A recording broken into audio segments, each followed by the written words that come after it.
Bienvenue dans notre maison d'édition, IA. Découvrez gratuitement des livres audio en français. Pour ne pas manquer nos prochaines vidéos, abonnez-vous à notre chaîne. Fondement de la métaphysique des mœurs, par Emmanuel Kant, lu par Liam Maloney. Pour améliorer votre expérience de lecture, vous pouvez activer le sous-titrage et ajuster la vitesse de lecture. Au contraire, conserver sa vie est un devoir, et c'est en outre une chose pour laquelle chacun a encore une inclination immédiate. Or c'est pour cela que la sollicitude souvent inquiète que la plupart des hommes y apportent n'en est pas moins dépourvue de toute valeur intrinsèque et que leur maxime n'a aucun prix moral. Ils conservent la vie conformément au devoir sans doute, mais non par devoir. En Revanche,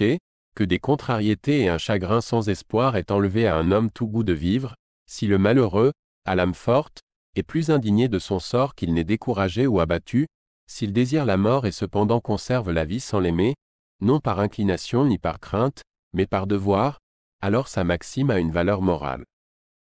Être bienfaisant, quand on le peut, est un devoir, et de plus il y a de certaines âmes si portées à la sympathie, que même sans aucun autre motif de vanité ou d'intérêt elles éprouvent une satisfaction intime à répandre la joie autour d'elles et qu'elles peuvent jouir du contentement d'autrui, en tant qu'il est leur œuvre.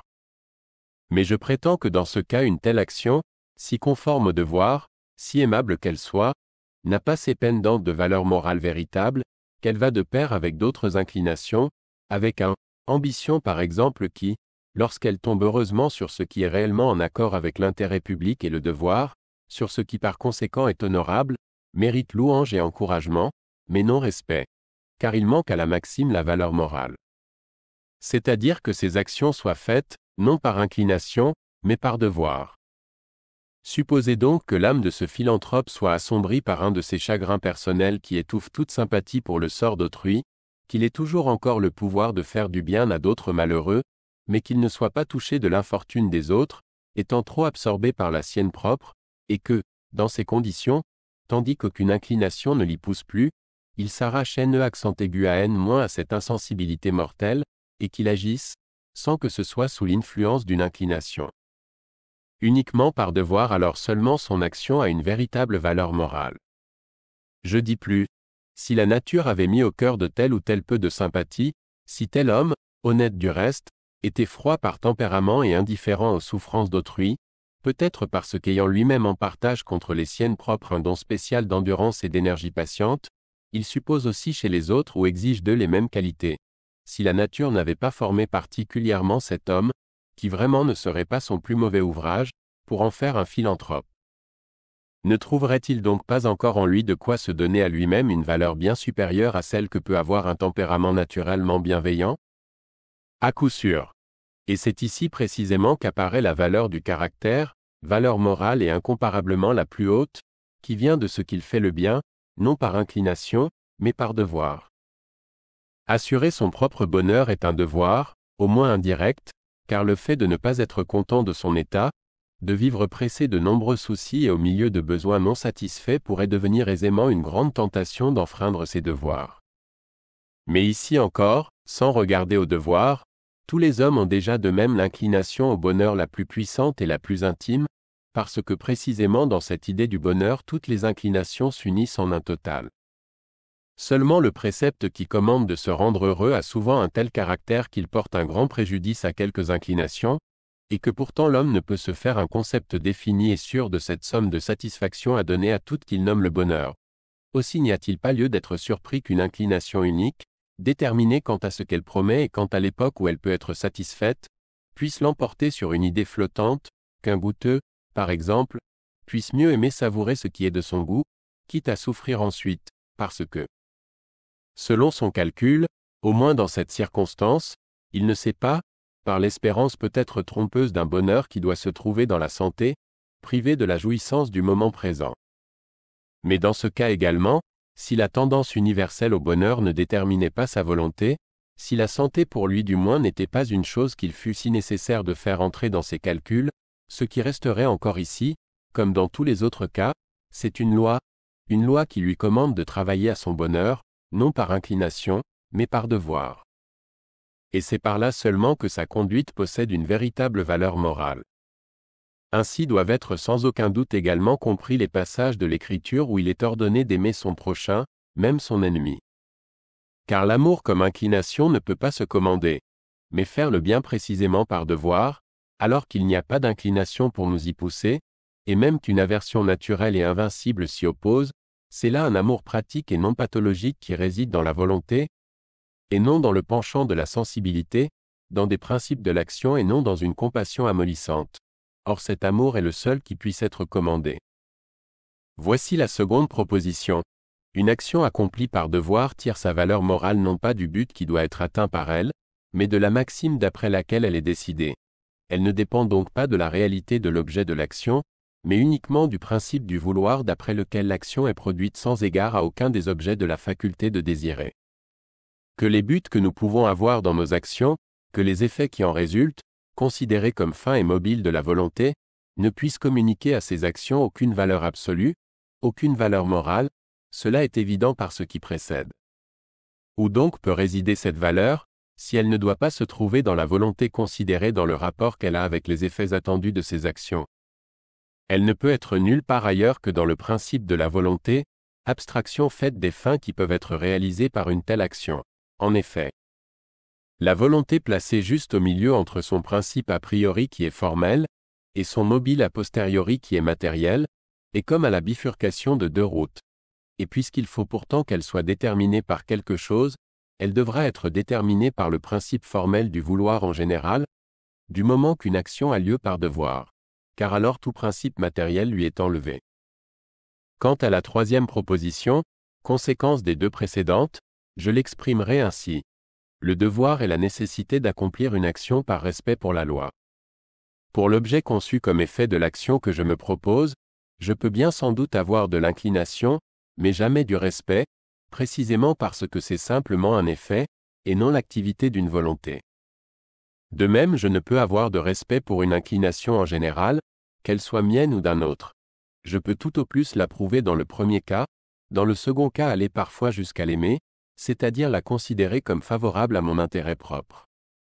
Il n'y a que ce qui est lié à ma volonté uniquement comme principe et jamais comme effet, ce qui ne sert pas à mon inclination, mais qui la domine, ce qui du moins empêche entièrement qu'on en tienne compte dans la décision, par suite la simple loi pour elle-même. Qui puisse être un objet de respect et par conséquent être un commandement. Or, si une action accomplie par devoir doit exclure complètement l'influence de l'inclination et avec elle tout objet de la volonté, il ne reste rien pour la volonté qui puisse la déterminer, si ce n'est objectivement la loi. Et subjectivement un pur respect pour cette loi pratique. Par suite la maxime d'obéir à cette loi, même au préjudice de toutes mes inclinations. Ainsi la valeur morale de l'action ne réside pas dans l'effet qu'on en attend, ni non plus dans quelque principe de l'action qui a besoin d'emprunter son mobile à cet effet attendu.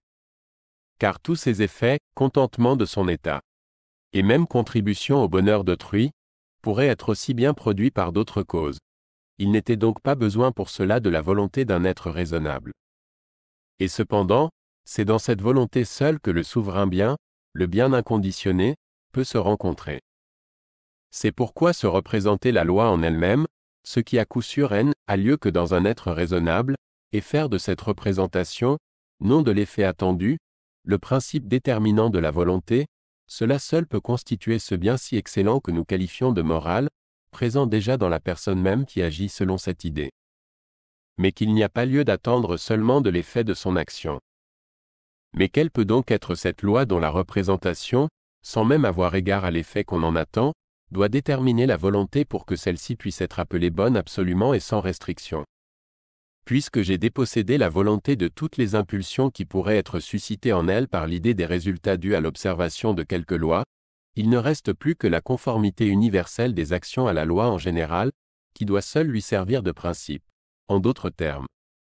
je dois toujours me conduire de telle sorte que je puisse aussi vouloir que ma maxime devienne une loi universelle.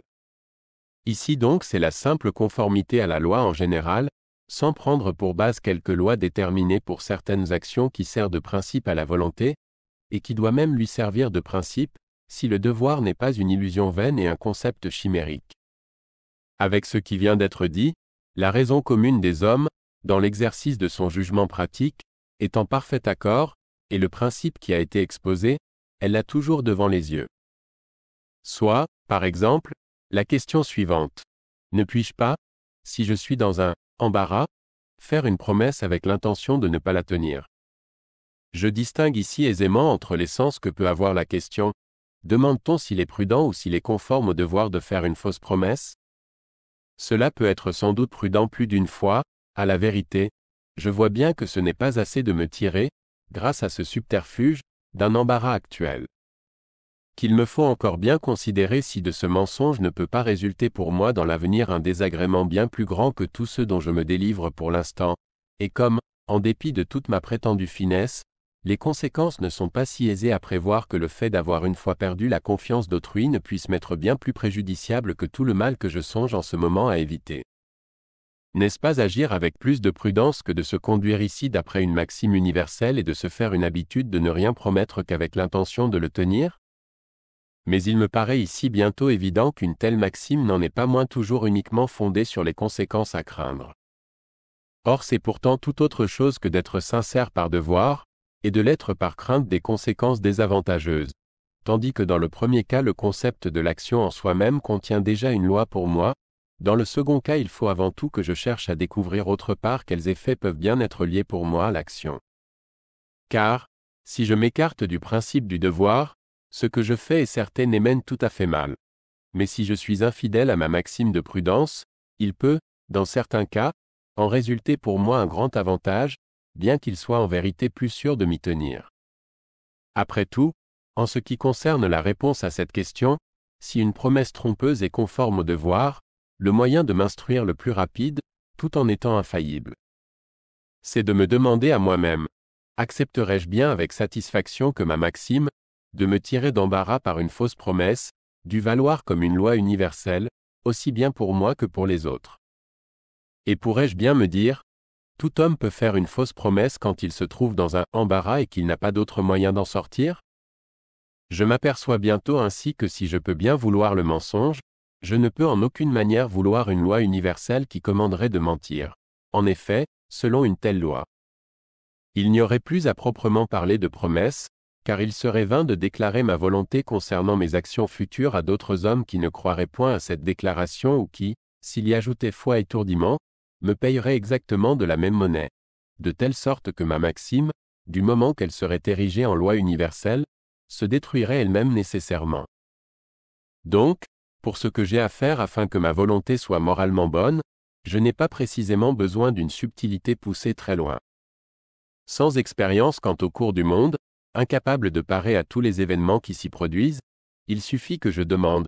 peux-tu vouloir aussi que ta maxime devienne une loi universelle?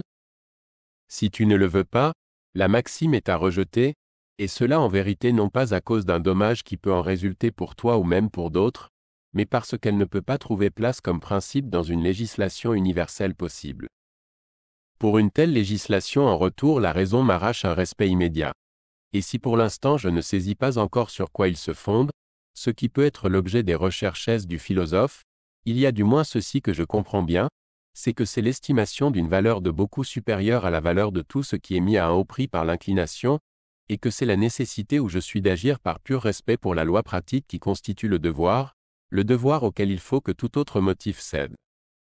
Car il est la condition d'une volonté bonne en soi dont la valeur passe tout. Ainsi donc, dans la connaissance morale de la raison humaine commune, nous sommes arrivés à ce qui en est le principe qu'à coup sûr elle ne conçoit pas ainsi séparé dans une forme universelle, mais qu'elle n'en a pas moins toujours réellement devant les yeux et qu'elle emploie comme règle de son jugement. Il serait ici aisé de montrer comment, ce compas à la main, elle a dans tous les cas qui surviennent la pleine compétence qu'il faut pour distinguer ce qui est bien, ce qui est mal, ce qui est conforme ou contraire au devoir, pourvu que, sans lui rien apprendre le moins du monde de nouveau, on la rende attentive, comme le faisait Socrate, à son propre principe, de montrer par suite qu'il n'est besoin ni de science ni de philosophie pour savoir ce qu'on a à faire, pour être honnête et bon, même sage et vertueux. L'on pouvait même bien supposer déjà d'avance que la connaissance de ce qu'il appartient à tout homme de faire, et par conséquent encore de savoir, doit être aussi le fait de tout homme, même du plus commun. Ici l'on ne peut point considérer sans admiration combien, dans l'intelligence commune de l'humanité, la faculté de juger en matière pratique l'emporte de tout point sur la faculté de juger en matière théorique. Dans l'usage de cette dernière, quand la raison commune se risque à s'éloigner des lois de l'expérience et des perceptions des sens, elle tombe dans de manifestes absurdités et dans des contradictions avec elle-même, tout au moins dans un chaos d'incertitude, d'obscurité et d'inconséquence. En matière pratique, au contraire, la faculté de juger commence précisément surtout à bien manifester ses avantages, lorsque l'intelligence commune exclut des lois pratiques tous les mobiles sensibles. Celle-ci devient même subtile alors, soit qu'elle veuille chicaner avec sa conscience ou avec d'autres prétentions concernant ce qui doit être qualifié d'honnête, soit même qu'elle veuille pour son instruction propre déterminer avec exactitude la valeur des actions. Et, ce qui est le principal, elle peut, dans ce dernier cas, espérer y toucher juste tout aussi bien que peut se le promettre n'importe quel philosophe. Bien plus, elle est en cela presque plus sûre encore que le philosophe, car celui-ci ne saurait avoir d'autre principe qu'elle.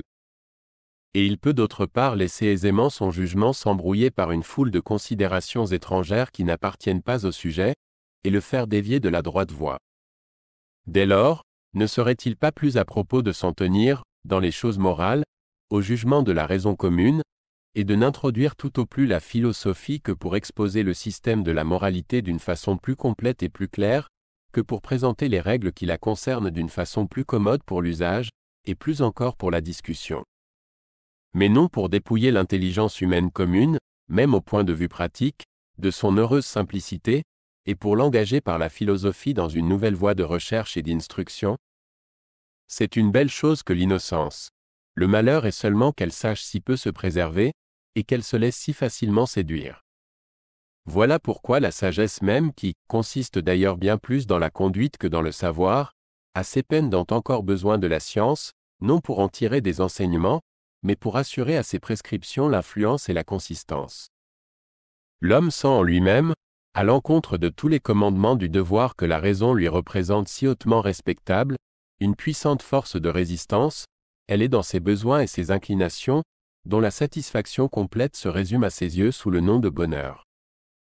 Or la raison énonce ses ordres, sans rien accorder en cela aux inclinations, sans fléchir, par conséquent avec une sorte de dédain et sans aucun égard pour ses prétentions si turbulentes et par là même si légitimes en apparence, qui ne se laissent supprimer par aucun commandement. Mais de là résulte une dialectique naturelle, c'est-à-dire un penchant à sophistiquer contre ces règles strictes du devoir, à mettre en doute leur validité, tout au moins leur pureté et leur rigueur, et à les accommoder davantage, dès que cela se peut, à nos désirs et à nos inclinations, c'est-à-dire à les corrompre dans leur fond et à leur faire perdre toute leur dignité, ce que pourtant même la raison pratique commune ne peut, en fin de compte, approuver. Ainsi la raison humaine commune est poussée, non par quelque besoin de la spéculation, besoin qui ne lui vient jamais, tant qu'elle se contente d'être simplement la saine raison, mais par des motifs tout pratiques, à sortir de sa sphère et à faire un pas dans le champ d'une philosophie pratique, et cela pour recueillir sur la source de son principe, sur la définition exacte qu'il doit recevoir en opposition avec les maximes qui s'appuient sur le besoin et l'inclination, des renseignements et de claires explications. De sorte qu'elle se tire d'affaire en présence de prétentions opposées et qu'elle ne court pas le risque, par l'équivoque où elle pourrait aisément tomber, de perdre tous les vrais principes moraux, ainsi se développe insensiblement dans l'usage pratique de la raison commune, quand elle se cultive, une dialectique qui l'oblige à chercher secours dans la philosophie, comme cela lui arrive dans l'usage théorique, et, par suite, pas plus dans le premier cas sans doute que dans le second, elle ne peut trouver de repos nulle part ailleurs que dans une critique complète de notre raison. Cliquez sur I, en haut à droite de votre écran pour choisir le livre audio que vous aimeriez découvrir. Si cette vidéo vous a plu, vous pouvez mettre un « j'aime » et la partager à vos amis. Par ailleurs, visitez notre bibliothèque sur audible.fr pour explorer notre vaste sélection de livres audio réalisés par IA.